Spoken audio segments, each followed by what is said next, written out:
In the bustling streets of the Ottoman Empire, Sultan Murad IV, the ruler known for his wisdom and compassion, would often venture out incognito to witness the true state of his people.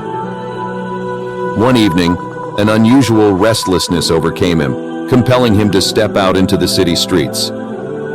Sensing the need for security, he summoned his head of security, and together they embarked on a journey that would forever change their perspectives. The Sultan and his companion arrived at a busy vicinity, only to discover a lifeless body lying on the ground. Concerned and perplexed, the Sultan nudged the man, but it was evident that he had passed away. To the Sultan's surprise, the people around him seemed indifferent to the presence of death amidst their daily affairs. The Sultan said, "Excuse me, good people, why does no one seem to care about this man lying dead on the ground? Does he not have any family?" People respond, "Oh, that man. He was known as so-and-so, a drunkard and a fornicator." Sultan Murad asked, "But is he not a part of the Ummah of Muhammad, peace be upon him? Should we not show compassion?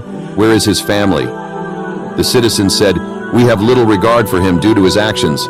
His family disowned him, and no one here has any interest in him."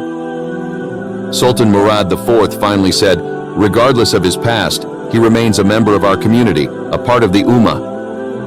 Let us join forces and carry him to his home, where he will receive the respect he deserves." People reluctantly helped carry the man. The Sultan, accompanied by his assistant, arrived at the deceased man's house, where they found the man's grieving wife. Overwhelmed by emotions, she began to weep and offer her prayers for her departed husband. Sultan questions the widow. Sultan Murad IV said, "I am deeply puzzled, madam. How can your husband be considered one of the pious when the people spoke ill of him and showed no concern for his passing?" The widow responded, "I anticipated this reaction. You see, my husband would go to the tavern every night and purchase wine. However, instead of consuming it, he would pour it all down the drain, proclaiming, 'Today I saved the Muslims a little.' He would then visit a prostitute, provide her with money, and instruct her to close her door until morning. Returning home, he would say, 'Today I saved a young woman and the youth of the believers from vice.'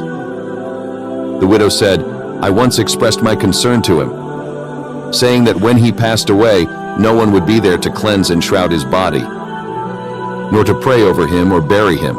Then her deceased husband said to her, 'Fear not, for the Sultan of the believers along with the pious shall be present to offer their prayers upon my body.'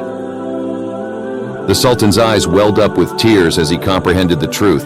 The man's words had come to pass, for Sultan Murad IV himself stood before the deceased, ready to fulfill the promise made by a man others had deemed unworthy. Sultan Murad IV ordered, 'By Allah, he spoke the truth. I am Sultan Murad.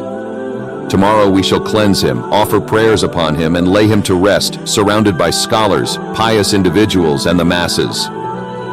O you who believe, abstain from many of the suspicions. Some suspicions are sins. And do not be curious to find out the faults of others, and do not backbite one another. Does one of you like that he eats the flesh of his dead brother? You would abhor it, and fear Allah. Surely Allah is most relenting, very merciful.'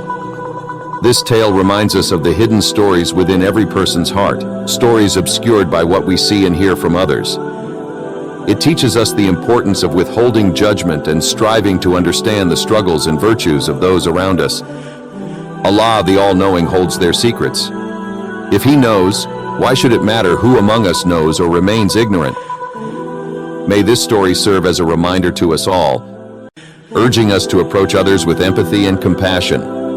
Everyone has a story, and it is our duty to be slow to judge and quick to understand.